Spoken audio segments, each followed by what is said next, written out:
Mon jouet. Ah non, hein, je fais pas ce podcast sans ce jouet. Hein. C'est bon. Hein. C'est bon. Il est hors de question. Hein. Il est hors de question. Hop là, il est là. Hop là. Mesdames et messieurs, bienvenue à Cool Town. Attends, je vais tourner le micro. Bonsoir et bienvenue. Bonsoir, bienvenue à un peu paumé. Je trouve pas les mots. J'espère que vous allez bien. Bon, à part ça va très bien. Hop, moi j'ai mon jouet, tout va bien. Hop. Je sais pas si j'en ai déjà parlé de ce jouet. Hop, hop, hop. Si vous avez la rage, c'est tout simplement de la jalousie, hein, c'est normal. Aucune personne, lorsque je leur ai parlé de ce jouet, ne m'a dit putain, franchement, c'est stylé. Personne. Personne. Peut-être parce que je leur ai aussi dit le prix, que je ne dirai pas dans ce podcast. Voilà. Peut-être que les deux informations sont venues en même temps et que l'une a permis de juger l'autre. Je sais pas. Mais voilà, écoutez, je voulais que je vous dise. Bon, en fait, vu que ça vient d'Amérique, déjà, euh, j'ai payé beaucoup de frais de port. Parce qu'il y a qu'un gars qui fait ça dans le monde. Et il proposait de le faire livrer, alors j'ai fait livrer, d'accord. Et du coup, j'ai ce jouet. Ah, j'ai les doigts coincés. C'est incroyable. C'est vraiment le. J'espère que ça fait pas trop de bruit. Je crois que ça en fait énormément. C'est vraiment le fidget toy ultime. Voilà. Si vous êtes quelqu'un qui a besoin d'un fidget toy, qui a besoin d'un truc comme ça, allez-y. Le gars, il s'appelle Switchcraft. C'est très cher. Alors, c'est très cher parce que moi, je l'ai customisé. Les normaux, enfin, ceux qu'il fait de base, là, les préfabriqués, sont, je crois, un peu moins chers. Mais là, je me suis permis de, voilà, claquer un peu dessous dans ce truc-là. Je le fais jamais, c'est bon, je me suis dit, vas-y, fuck it, ça, je le prends, allez. Donc, voilà. Si vous pouvez, n'hésitez pas à le regarder. Surtout qu'en fait, là, j'ai plein de trucs. J'ai un bouton, c'est un bouton un peu satisfaisant qui fait ce bruit. Voilà. J'ai un D20 que je peux utiliser, mais qui est là surtout pour le faire tourner et tout et tout. Et ensuite, j'ai un truc pour j'ai un truc pour le faire tourner là, comme ça. Et j'ai un petit truc de baguette magique là, parce que en fait, je pouvais choisir ce que je pouvais mettre et forcément j'ai mis le truc le plus gay, je pense. Non, je dis ça parce que hier sur mon stream, un petit peu de lore pour comprendre cette vanne. Il y a un gars qui est venu sur mon stream, un gars que je ne connais ni d'Eve ni d'Adam, d'accord, qui vient sur mon live et qui me dit, qu'est-ce qu'il me dit déjà? Ah oui, que j'ai pas la voix de mon corps. Déjà, qui tu es? Enfin, genre, il y a un truc que les gens comprennent pas sur Twitch. Quand t'es sur un chat Twitch, c'est que je sais pas qui t'es. Tu viens me parler sur mon chat, je sais pas qui t'es. Donc le mec, il arrive, il me dit ça, je me dis, ok, bon, d'accord. Il m'a dit que j'avais la voix un peu gay. Je sais pas ce que ça veut dire. Je le prends bien. Je suis même plutôt fier. Mais qu'est-ce que ça veut dire? Qu'est-ce que ça veut dire d'avoir la voix un peu gay? Qu'est-ce qui m'a fait rire, putain? Mais je pense qu'il c'était quelqu'un. Enfin, ouais, je sais pas. Il y avait un truc, je pense, avec cette personne. Je sais pas. Elle est pas restée longtemps. Et Dieu merci. Et après, elle a dit que elle savait pas estimer mon âge et qu'elle pensait que j'avais 12 ans. Non, ou alors, hein, c'est un haters parce que je sais que j'en ai eu quelques-uns, genre dans les sphères un peu masculines, des gens qui sont venus me casser les couilles. Euh, ou c'est ça. Dans ce cas-là, ça n'a vraiment pas marché parce qu'il m'a juste fait beaucoup rire. Et vraiment, je me foutais surtout plus de sa gueule qu'autre chose sur le live. Mais ou alors c'est vraiment quelqu'un qui, voilà, qui a, je sais pas, qui a du mal avec les conventions sociales, peut-être, je sais pas, hein, c'est possible. Hein, je pense que c'est plutôt ça. Mais bref, voilà. Donc j'ai mis le truc le plus gay, hein, parce que j'ai une voix gay, donc une voix de. Il a dit j'avais une voix de gay. C'est trop drôle comme phrase. Cette phrase me fait trop rire. Avoir une voix de gay. Ah putain, qu'est-ce que c'est drôle. Qu'est-ce qui m'a fait rire? J'étais sur mon live, en plus je jouais à Subnautica. J'étais stressé parce que ce jeu est terrifiant. Et il m'a dit balancé ça, j'étais en mode tu me fais perdre tous mes moyens. Je sais plus comment réagir. Donc voilà, c'était la petite anecdote. Donc voilà, baguette de gay, couleur de gay. Parce que c'est rose, hein. Après, c'est rose et bleu. Ah, du coup, comment on fait? Comment une personne, comment une conservatrice réagit comme ça? On sait pas, hein. Parce que on sait pas quels sont les codes qu'il suit, on comprend pas. Bref, voilà, on est le jour d'ailleurs, en parlant d'Amérique, on est le jour des élections américaines. J'enregistre ça le 5 novembre. On est quel jour? Je sais pas quel jour on est. On est le 5 novembre. On est le 5 novembre, tout à fait. Ce sont les élections américaines. Et je suis passé devant la télé, parce que du coup on suit un peu, et il disait à la télé que c'était des élections serrées. Et c'est un truc qui me fume de rire. Je comprends pas comment ça peut être serré. Je comprends pas. Genre, il y a Kamala Harris, qui a dû faire des débats, je crois, un ou deux, peut-être, je sais plus, où Donald Trump a refusé les débats. Enfin, dans quel pays sommes-nous, en Amérique, du coup, euh, pour qu'un président, quelqu'un un ancien président et quelqu'un qui veut revenir au poste de président refuse des débats? C'est quoi ça? C'est quoi ça? Je trouve ça fou. Et ça reste serré. Il y a eu énormément de la communication de Trump où c'était de l'intelligence artificielle, genre des trucs fake sur Kamala Harris en balançant des horreurs sur elle, sur les gens qui lui ont apporté son soutien. C'était fou. J'ai vu, je vous jure que c'est vrai, une vidéo sur Twitter, X, voilà, réseau de l'autre con là, qui disait, enfin c'était une vidéo en IA de Martin Luther King qui donnait son soutien à Trump. Pardon, mais c'est trop drôle. Et que les gens y aient cru. Il y a des choses, ça a fait 10 millions de vues. Je peux pas croire qu'il y ait au moins, allez, même une centaine de personnes, juste une centaine de personnes qui y ont cru premier degré. Et c'est ce qu'il disait à la télé, hein, pardon, hein, je regarde pas trop la télé, mais je vis avec des gens qui la regardent, donc je jetais un œil et il disait ça, il disait qu'il y avait des gens qui l'avaient prise premier degré. Et je trouve ça fou. À côté de ça, t'as Kamala Harris qui a littéralement fait le SNL, le Saturday Night Live. C'est ça, c'est une émission humoristique, quoi. Enfin, je sais pas, c'est une référence humoristique américaine et en vrai dans le monde. Genre, il y a énormément de têtes humoristiques qui sont passées là-bas ou qui ont fait des. Je sais pas, c'est un peu. Il y a plein de gens très drôles qui sortent de là-bas et qui ont fait plein de choses à la suite de ça. Il y avait Steve Carell, je crois que Steve Carell, je suis presque sûr qu'il y était au SNL. Et c'est littéralement Steve Carell. Oui, c'est Steve Carell. C'est littéralement Michael dans The Office. Énorme série, meilleure série du monde, by the way. Bref, ça me fait beaucoup rire. Et voilà. Et on verra. Je verrai ce soir, non, peut-être plus tôt dans la nuit. Peut-être que ce sera plutôt demain matin qu'on aura les résultats. Et écoutez, je croise les doigts pour que même, enfin, que ce soit Kamala Harris, c'est un peu, c'est pas la peste et le choléra non plus, mais bon, c'est pas non plus moi aujourd'hui, je suis parti de mon taf en écoutant du Renault, donc c'est pas Kamala Harris que derrière lequel je vais être, tu vois. Mais bon, j'écoutais du vieux Renault, d'accord? Du vieux Renault, j'écoutais Où est-ce que j'ai mis mon flingue, d'accord? Et j'étais vraiment dans cette ambiance de putain, mais let's go! Je suis pas dans une manif sans un cocktail Molotov, t'es en mode putain, mais c'est le truc qui te galvanise un peu. Ouais! Donc c'est pas Kamala Harris non plus la meilleure des solutions, mais bon, il y a quand même, c'est quand même, je trouve qu'il y a quand même pas débat, quoi. Enfin bref. Ah, c'est-il tout étant? Quoi de neuf sinon? Parce que là je parle de l'Amérique, mais c'est pas ma vie.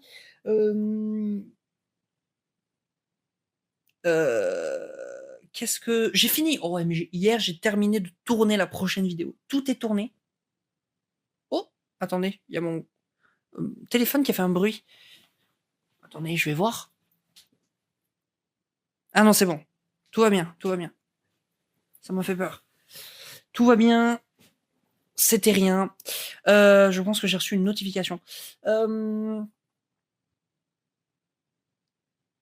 j'ai terminé, ouais, de tourner toute, la prochaine vidéo. Donc je suis contente, donc c'est trop cool. Elle sort dans à peine 6 mois, c'est trop bien. Non, je crois que je suis allée quand même vachement plus vite. Je me suis beaucoup mieux organisée et je me suis fait violence pour aller plus vite et je suis très contente de ça. Ça m'a même donné envie de peut-être, quand ce podcast sera terminé, il reste une petite poignée d'épisodes, je pense, mais j'aimerais bien switcher ça par, hem, peut-être un sketch ou une mini vidéo toutes les 2 semaines, je sais pas. Je sais pas si j'en serais capable, en fait. Ça me fait un peu peur de dire ça. Ça me fait un peu peur de dire ça. Donc voilà, ça c'est déjà pas mal. Et quoi de neuf? Non, sinon à part ça, rien de plus. Si, non, je me suis tapé une barre tout à l'heure en sortant du taf. Je n'ai plus de déo. Voilà, petite info sur ma vie, voilà. Et je voulais en acheter d'autres et je savais pas quoi prendre parce que genre, c'était des vieux trucs que je traînais depuis tellement longtemps. Pourtant j'en mets beaucoup, j'en mets à peu près tous les jours. Mais, c'était des trucs sûrement que j'avais vus dans des, je sais pas comment ça s'appelle, vous savez, des kits? Tu sais, des kits avec genre un shampoing, mais qui fait shampoing, douche, lave, liquide vaisselle, euh, huile de vidange, enfin ça fait à peu près tout, tu vois. Et je pense que c'était des trucs qui me restaient de là. Et surtout, je les ai utilisés aussi longtemps, c'est parce que j'utilise aussi pas mal de parfums quand je sors, tu vois. Bref. Et je voulais en racheter parce que du coup j'en ai plus et du coup j'étais un peu, il y avait le rayon des déodorants pour mecs et un rayon de déodorants pour meufs. Et je le dis comme ça pour une raison, d'accord? Parce que c'était quoi? C'était fleur d'olivier, les odeurs pour filles. Euh, Odeur règle, non. C'est le truc horrible. Odeur règle pour les filles, sperme pour les mecs. Let's go, putain. Let's fucking go. Mais non, mais pour les mecs, c'est horrible. C'est pas du tout des odeurs que j'ai envie de porter. Genre, il y avait bois brut, métal suintant, acier galvanisé. Putain, quoi? Calme-toi. Euh, Uppercut de feu. Face en mode quoi? Non. Ça, c'est une attaque. Ça, c'est une attaque dans Pokémon. Arrête. Ah putain, ça m'a fait rire. Et du coup, j'étais en mode, mais je sais pas, j'ai pas envie de sentir tout ça. Oh là là là là. Torse massif. Quoi? Voilà. Ça, c'est une vraie odeur. Du coup, j'irai voir s'il n'y a pas des alternatives à ce genre de truc, genre des déodos, je sais pas, plus éthiques ou plus écolo, je sais pas. Et un peu moins mascu horrible, là. Je veux sentir la sueur. Déodorant, odeur de sueur. C'est ça que je veux sentir. Je veux sentir le mec, d'accord? Je veux que quand il y a un mec qui passe dans la rue, ils se disent que je suis comme lui. C'est grave ça, un peu, les masculins, non? C'est grave un truc en mode, euh, je veux être ultra pote avec mes bros. Je veux qu'on se serre les coudes. Je pense que les masculins, c'est juste des mecs qui veulent plaire à d'autres mecs. Mais sans être gay. Je pense que c'est ça. Parce que c'est pas possible de vivre sa vie en voulant sentir le bois brut. Enfin, j'ai vraiment vu bois brut. Putain, mais qu'est-ce que tu... C'est pas genre odeur de sapin ou odeur, je sais pas, de noix, un arbre un arbre quelconque. Non, c'est bois brut. Qu'est-ce que ça veut dire? Qu'est-ce que ça veut dire? Ah, ça m'a fait rire. Bref, est-ce que c'est tout pour les news? Oui, je crois, à peu près, dans tous les cas. Qu'est-ce qui se passe de fou dans ma vie? Rien, hein. Rien. Je me pose beaucoup de questions en ce moment, mais pour mon futur, pas juste professionnel, personnel, mais ça, j'en parlerai quand la réflexion elle aura un peu plus mûri, parce que tout est très rush et je sais pas si je sais pas. Ça me fait, je pense à voir pour d'autres villes, à voir d'autres, enfin bon bref, à bouger quoi. Je sais pas. Ça me fait peur pour plein de raisons. Je vais en parler, ça c'est un peu à ça ici ça aussi, je me dis que enfin, j'ai quand même un job à peu près stable, dans lequel ça me déplaît pas, enfin genre, c'est pas que ça me déplaît pas, si, si, ça me déplaît pas de travailler là-bas, mais c'est vrai que je suis tombé sur un TikTok à chaque fois pardon, je fais une parenthèse. Je crois que c'est mon problème. Je switch d'un sujet pour aller sur un autre sujet, pour expliquer le premier sujet. Et ça, c'est un peu mon problème. Je dois faire énormément de montage sur ce podcast à cause de ça. Mais c'est compliqué pour moi de continuer un sujet si j'ai pas expliqué le pourquoi du comment j'ai lancé ce sujet. Bref, parenthèse terminée. Je suis tombé sur un TikTok euh, qui dit que, en gros, travailler pour quelqu'un, ça ne te rendra jamais complètement heureux. Et que la personne, elle disait que au point culminant où elle est actuellement dans sa carrière professionnelle, elle rentre du travail en se disant ça va aller. Et en fait, c'est ça tous mes jours de ma vie. Je rentre du taf et je me dis ça va aller. Tu vois. Donc j'ai un peu cette envie de me dire j'ai envie de tester d'autres choses, mais en même temps je me dis est-ce que je trouverais mieux que ce que j'ai actuellement? Tu vois? C'est ça qui est compliqué. J'aimerais tester d'autres trucs et tout, même des trucs dans lesquels je suis moins compétent, hein, parce que là, dans le milieu dans lequel je suis, je sais que je suis compétent et que c'est pas des compétences qui tournent partout, tu vois. Je sais réparer des smartphones, tout ça, et c'est pas le genre de truc que genre, je suis désolé, j'entends plein de bruit de mon téléphone et ça me stresse. Voilà, ça me stresse que mon téléphone. Non, normalement, cette application, elle coupe pas l'enregistrement comme ça. Le téléphone, il pourrait brûler de chaleur que elle tournerait encore. Bref. Donc voilà, je me pose beaucoup de questions vis-à-vis de ça. Est-ce que je suis à une période dans ma vie où je rentre du travail, je me dis, mais ça allait. Et je vois des gens dire que bah, c'est un peu le point culminant d'une vie professionnelle, donc je me dis, alors est-ce que ce serait judicieux de vouloir tenter d'autres trucs, je sais pas. Je n'en sais rien. Voilà, bref, c'est la réflexion que je me fais en ce moment. C'est pas très clair, mais c'est normal parce que ça ne l'est pas non plus dans ma tête. Donc peut-être que j'en parlerai plus quand ce sera un peu quand la réflexion aura plus mûri, quand je saurai à peu près quoi faire. Parce que là, dans ma tête, ce que j'ai envie de faire, c'est changer de ville, changer tout, à peu près. Donc, voilà, je sais pas. Parce que je vis dans une ville qui est très cool actuellement, mais je sais pas si j'ai vraiment des objectifs. Enfin, déjà, j'ai plus mes potes là, j'ai plus que ma famille ici, et c'est très bien, je l'aime beaucoup, mais je pense qu'au bout d'un moment, il faudrait que je m'en aille, tu vois. Et, et j'ai envie aussi de tester, je sais pas, voir ce que ça peut être de bosser avec, je sais pas, d'autres horaires, un autre job, je sais pas, j'ai envie de tenter des trucs, je sais pas. Mais à côté de ça, ouais, j'ai un job à peu près stable dans lequel ça se passe pas mal.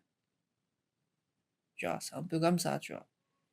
Et je pense pas trouver quoi que ce soit qui puisse me faire enfin, qui puisse me faire me sentir mieux encore dans un milieu professionnel. Parce que moi, à partir du moment où je travaille pour quelqu'un, je suis un peu en mode, tu vois. Donc forcément, enfin, au moins que je travaille pour moi-même, mais c'est pas demain la veille.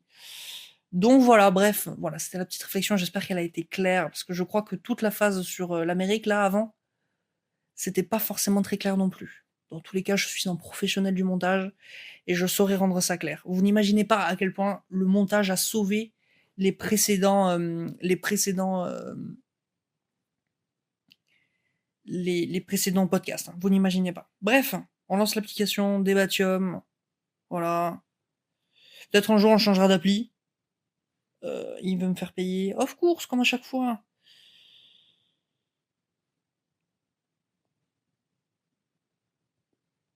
Hop. Et là, à chaque fois, je rajoute deux persos random. Et là, c'est Ashrirt et Lututi. Voilà. On peut tenter en couple, non? Ou est-ce que ça va être. Non, je pense qu'en couple, ça va être claquer du cul. Ils vont nous demander de claquer des culs. Foutu con. ou de claquer des écus. Wouah! Oh là là là là là là là là là là. Incroyable. La vivacité d'esprit du mec, quoi. Il commence à parler de lui à la troisième personne. Tac, tac, tac, tac, tac. Fin des cours. Quel enfer. Débat profond, j'ai toujours pas le droit? Ouais, j'ai toujours pas le droit. Allez, hop, classique. Lututi lance le débat. Bah, super. Oh, l'angoisse de cette question. Je veux pas y répondre parce que j'ai pas envie de me mettre dans cette. C'est trop. Mais c'est fou de poser cette question comme ça, genre en mode oh, c'est rigolo. C'est une décision grave. Votre ex qui vous a quitté il y a 2 semaines vous annonce qu'elle est enceinte. Mais c'est terrible comme situation. C'est fou que ce soit dans un jeu d'alcool, un jeu de soirée. Mais non! Horrible! Horrible! Alors, je ne veux pas répondre à cette question. Je n'ai pas envie d'être en stress. Quelle est votre plus grosse phobie? Schrirt lance le débat. Super. Quelle est votre plus grosse phobie? En ce moment, comme je disais, je joue à Subnautica et je me demande si c'est pas le truc le plus terrible. Après, moi, j'ai grave un truc avec la peur, c'est que quand j'ai peur, genre quand je suis dans des situations où je suis pas à l'aise, genre que je dois marcher dans la rue tout seul ou que je sais pas, je viens de voir une vidéo ou un film d'horreur et je suis tout seul à devoir dormir, tu vois, que je suis pas à l'aise, j'ai appris un peu à tanker. Pas dans le sens où genre je supprime mes émotions ou quoi que ce soit, c'est pas ça, mais c'est genre il y a un truc de se dire soyons il y a grave un débat intérieur dans ce genre de moment-là dans ma tête. Quand je suis là et que je suis en mode putain, imagine, je me fais attaquer par un monstre horrible qui sort du placard. Mais dans ma tête, il y a aussi une voix dans ma tête qui se dit ben non, bien sûr que non, qu'est-ce que tu racontes? Qu'est-ce que tu racontes? Bien évidemment que non. Ça ne va pas arriver. Pourquoi ça arriverait pile ce soir-là où t'es en stress? C'est trop bizarre. Donc il y a grave un débat comme ça et je suis là en mode non mais tu as raison, tu as raison. Et j'essaie d'écouter cette voix-là. Donc il n'y a jamais vraiment de moment où je cède complètement à la panique. Ça arrive de temps en temps, ça m'est arrivé de faire des crises de panique. De faire plus des crises de panique que de céder à la panique. Je pense que c'est un peu deux choses différentes. Mais du coup, ouais, en ce moment, je joue à Subnautica. Il y a vraiment des moments, pour ceux qui connaissent pas Subnautica, c'est un jeu, pas du tout d'horreur, hein, c'est un jeu de survie dans des fonds marins. Mais des fonds marins, genre, tu peux te balader pendant plusieurs secondes, entre guillemets, genre pendant plusieurs dizaines de secondes, dans le noir total d'un fond marin, sans savoir ce qui arrive en face de toi, et en sachant qu'il existe des bestioles immenses, quoi. Donc c'est terrifiant. Mais je pense qu'il y aurait beaucoup de gens qui seraient au moins pas à l'aise là-dedans. Mais du coup, voilà, je suis pas bien dans ce jeu-là. Donc je me demande si dans la vraie vie, ce serait pas pire encore, sachant que mon jeu préféré, c'est Outer Wilds, et que en faisant ce jeu-là, ça m'a fait un peu pareil. Ça m'a fait un petit peu pareil. Euh, Vraiment, il y avait un truc horrible de devoir Outer Wilds aussi, je vais expliquer, un jeu d'exploration spatiale. Voilà. Donc tu es dans t'es dans un petit système solaire et tu peux un peu sauter de planète en planète. Elles sont pas très loin, quoi, tu vois. Genre, c'est un tout petit système solaire. Et, euh, et moi, sortir de mon vaisseau, genre dans l'espace, horrible. J'ai dû le faire pour certaines missions, pour voir certains trucs. Euh, Pas vraiment de mission, mais bref, pour voir certains trucs, t'es un peu obligé d'être, de sortir de ton vaisseau et de te balader en combinaison spatiale tout seul dans l'espace. C'est un enfer. Je me rappelle de moments horribles où c'était vraiment, vraiment rude. Et du coup, je pense que c'est ça, mais j'ai plus l'impression que est-ce que c'est pas vraiment la peur du vide? J'ai un peu l'impression que c'est deux peurs. La peur des fonds marins où je sais pas ce qu'il y a au fond, et la peur d'être dans le vide spatial, j'ai un peu l'impression que c'est la même peur. En mode, peut-être la peur de grands espaces. Parce que dans l'espace, j'avais vraiment le truc en mode, imagine, il y a un énorme truc immense, ultra planète Terre de la mort qui tue, qui t'arrive et qui te bouffe, tu vois. Et pareil pour dans les univers sous-marins, tu vois. Je pense que c'est la peur de la grandeur. C'est vraiment ça, la peur de l'immensité. Je pense que c'est ça. Mais je sais pas si c'est un nom. Est-ce que ça a un nom? On va aller voir si c'est un nom. Comme ça, s'il y a des gens qui écoutent ça et qui se disent oh putain, moi aussi, ben, vous saurez quel nom ça a. Vraiment la peur de l'immensité, quoi. Ecosia. Peur de l'immense. Je vais taper peur de l'immense. Je sais pas comment ça peut. La mégalophobie. Peur. Pourquoi avoir peur de ce qui est grand? Pourtant, les trucs immenses me fascinent. Tu vois? Genre les trucs immenses, genre je sais pas, genre je sais qu'il y a une statue de Bouddha, je crois que c'est de Bouddha, euh, en Inde. Je sais pas où exactement, pas dans le pays, c'est peut-être pas dans le pays de l'Inde, mais c'est dans cette partie-là géographique. Et j'aimerais trop la voir. Je suis pas trop, je suis pas très, enfin j'aime beaucoup, je trouve que voyager c'est extrêmement bien, mais il y a pas vraiment, enfin si en vrai il y a plein de trucs dans le monde que j'ai envie de voir en fait. L'Oregon, l'intégralité de l'Oregon en fait. Donc voilà. Mais ça, ce truc en particulier, je sais que ça me fait quelque chose. Cette immense statue, j'aimerais bien la voir. La Tour Eiffel, ça ne me fait rien, j'en ai rien à foutre. La Statue de la Liberté un peu. Mais ouais, il y a ces trucs immenses, genre ouais, ce genre de statue immense, un peu humanoïde. Je crois que ça joue à ça aussi, ça joue là-dedans aussi un peu, qui me qui m'effraie un peu. Je pense que ça fait partie aussi de ça. La péirophobie ou la peur de l'infini. La péirophobie ou la peur, je peux bon accepter ou fermer, j'ai pas le choix. Et où la peur de l'infini est une phobie très particulière que peu de gens connaissent.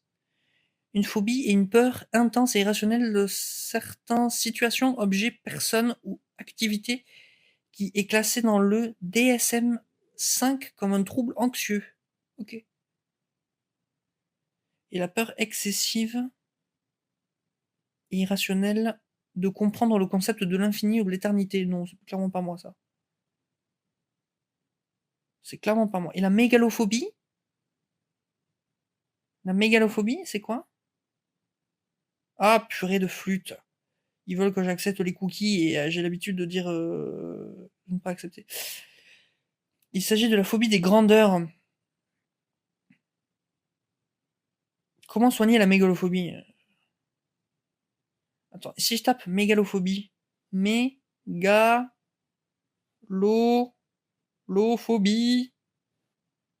mégalophobie,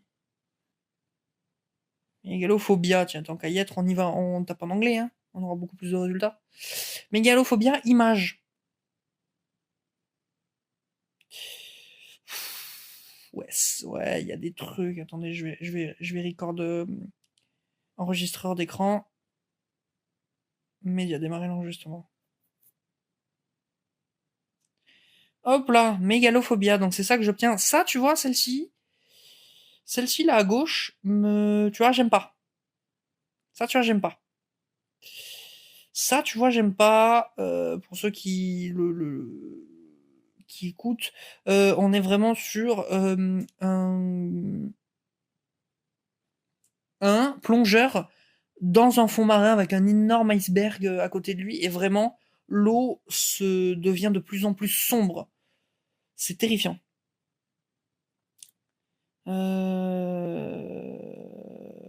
Qu'est-ce que ça j'aime pas ça. Ça j'aime pas ça. Hein. Ça j'aime pas du tout. Hein. Ça j'aime pas du tout. C'est comme dans le jeu Subnautica, le jeu des fonds marins. Quand tu vas à la surface, il y a vraiment ce moment où tu n'as que le ciel et l'horizon, où c'est que de l'eau. Je déteste. Ça j'aime vraiment pas. Donc tu vois, c'est peut-être de la mégalophobie, mais c'est des trucs un peu précis, tu vois. Ça, tu vois, par exemple, ça, je crois que c'est un film Marvel, ça, en plus. Je sais pas ce que c'est, mais ça, je kiffe trop. Tu vois, cette image-là, je sais pas ce que c'est. Je crois que c'est dans Marvel, mais je sais pas ce que c'est. J'adore ça. Ça, j'adore. Ça, je sais pas pourquoi je suis tombé sur cette image qui a été faite par intelligence artificielle. J'adore trop aussi. Tu vois. J'adore trop. Tu vois. Ça, trop stylé. Je serais à la place du bateau, terrifiant. Là, on est sur une énorme image d'un bateau. Mais qu'est-ce que c'est en fait? Et il y a comme une bouche qui va le bouffer, mais la bouche, on dirait l'horizon, tu vois. Genre, l'horizon qui s'est matérialisé en une énorme bestiole avec une énorme bouche ouverte. Et dans sa bouche, c'est complètement noir. Et au milieu, il y a juste un petit bateau sur l'eau. Terrifiant. Mais très kiffant. Très kiffant.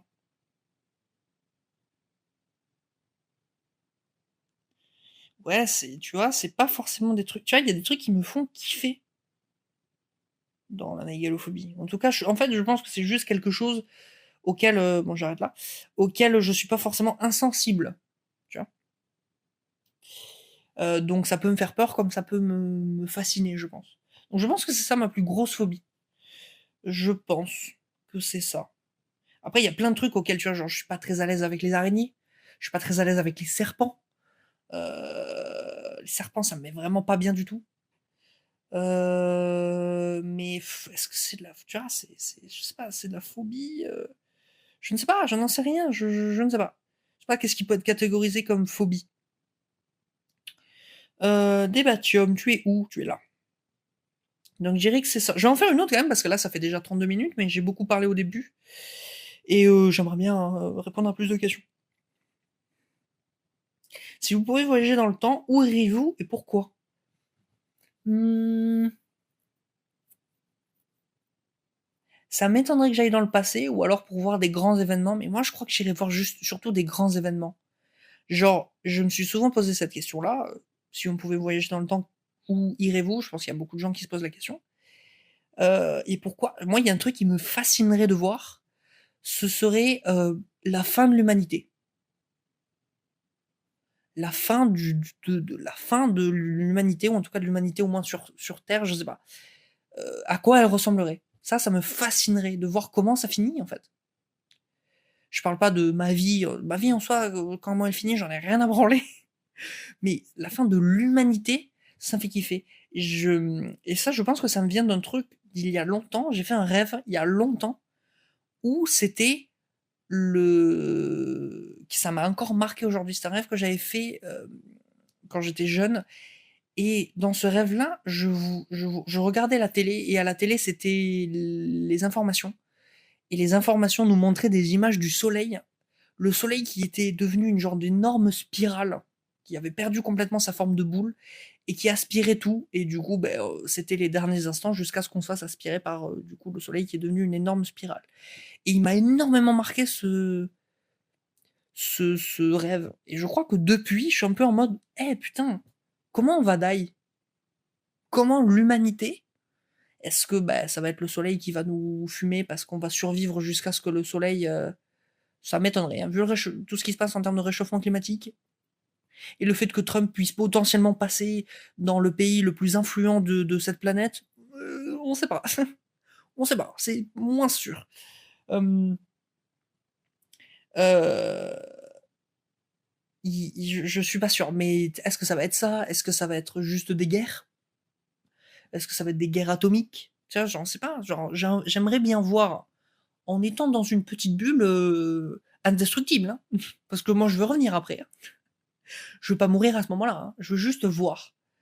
Voir à quoi ça ressemblerait la fin de l'humanité. Et en vrai, la fin même du système solaire m'intéresserait aussi. Le voir.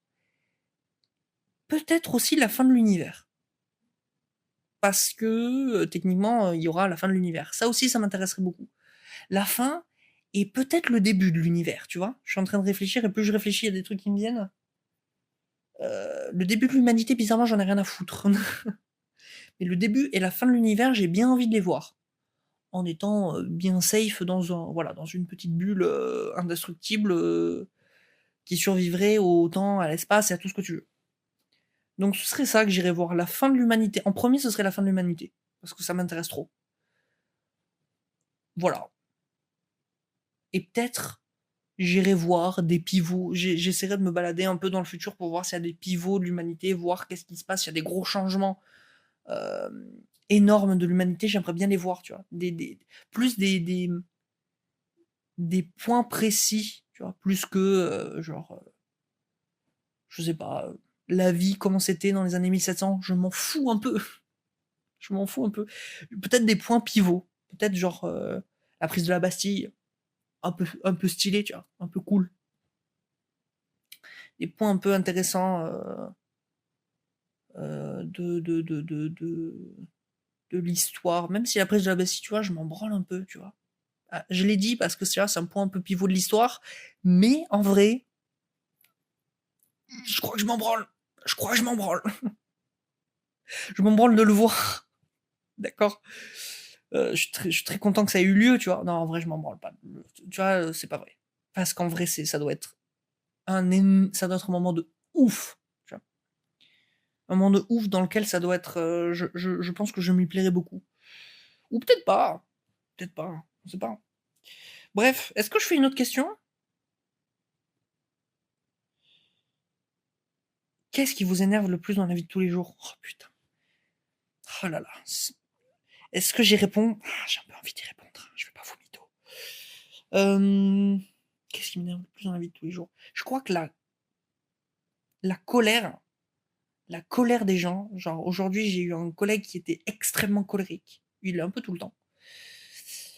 Oh, qu'est-ce que ça m'énerve, mais qu'est-ce que ça m'énerve. Ou un peu la bêtise. Genre, il y a beaucoup de gens qui, non pas par méconnaissance, mais par vraiment, ils ne veulent, ils veulent qu'on fonctionne absolument sur leurs propres règles, sont insupportables. C'est pas de l'inconscience ou de quelque chose qu'ils ne savent pas. C'est de la bêtise, quoi. J'ai vraiment quelqu'un aujourd'hui qui est venu me voir pour changer sa batterie de son téléphone, parce que je travaille là-dedans. Je lui dis: «Oui, alors je vais juste tester d'abord pour voir si ça vient vraiment de la batterie, les problèmes dont vous me parlez». Elle m'a dit: «Ah non, non, non, je veux que ce soit le téléphone». Je dis: «Oui, mais du coup, si on change juste la batterie, ça va être plus complexe parce que du coup, je sais pas si ça vient vraiment de la batterie, je vais pas pouvoir vous garantir que ça va fonctionner». Elle m'a dit: «Mais pourquoi vous changez pas juste la batterie?» Et j'ai dû lui expliquer ce que je venais de lui dire. Bref, il y a plein de gens comme ça dans la vie de tous les jours et ça, tu vois, c'est pas de l'inconscience. C'est pas enfin si, c'est peut-être de l'inconscience. C'est pas le fait de pas savoir, c'est pas le fait tu vois? C'est vraiment vouloir absolument que tout le monde fonctionne sur ton propre fonctionnement et c'est de la bêtise pour moi, tu vois? Et ça m'énerve, putain, qu'est-ce que ça m'énerve. C'est dans ce sens-là que je veux dire la bêtise. Parce que la bêtise, faire des bêtises dans la vie de tous les jours, ça arrive à tout le monde, ça m'arrive tous les jours et ça m'arrivera toute ma vie. Mais vraiment, peut-être, enfin, je sais pas, le fait de penser que le monde tourne autour de soi, je pense que ça m'énerve énormément. Et ça se ressent par la colère souvent, en mode les gens sont en colère et veulent le faire savoir. Et ça m'énerve, qu'est-ce que ça m'énerve? Ah putain, quand quelqu'un est triste et veut le faire savoir, bah, ça m'énerve aussi en fait. Ah, ça m'énerve moins quand même, hein, putain, ça m'énerve pas tant que ça en réalité. Je suis un peu en mode, t'es bizarre, pourquoi tu veux que tout le monde sache que t'es triste? Mais la colère, vraiment, il y a un truc. Quand les gens sont en colère autour de moi, j'ai très peu d'empathie. Instantanément, j'ai zéro empathie. Genre, quand il y a quelqu'un qui juste est en colère, que ce soit contre moi ou pas, même pas, hein, aujourd'hui, j'avais quelqu'un dans l'atelier où je taffais qui était en colère, pas du tout sur moi, mais rien à voir, hein. Mais juste, j'étais en mode, mais il y a un truc qui est tombé, il a foncé, putain, genre un peu François Cluzet. Mais putain là. Mais vraiment, il s'est énervé, genre de manière très intense, très rapidement. Et j'étais en mode, mais qu'est-ce que, quand un truc qui était tombé. Et j'étais en mode, mais putain, calme-toi, je sais pas quoi te dire. Genre, je sais pas, tu sais, tu à côté moi, c'est ça, dans ce genre de moment, j'ai genre 0 empathie, quoi. Je suis un peu en mode: calme-toi, enfin, je sais pas quoi te dire, tu c'est trop tard, il est tombé, hein. C'est en plus juste baisse-toi pour le récupérer. Je suis désolé, j'ai très peu d'empathie pour la colère.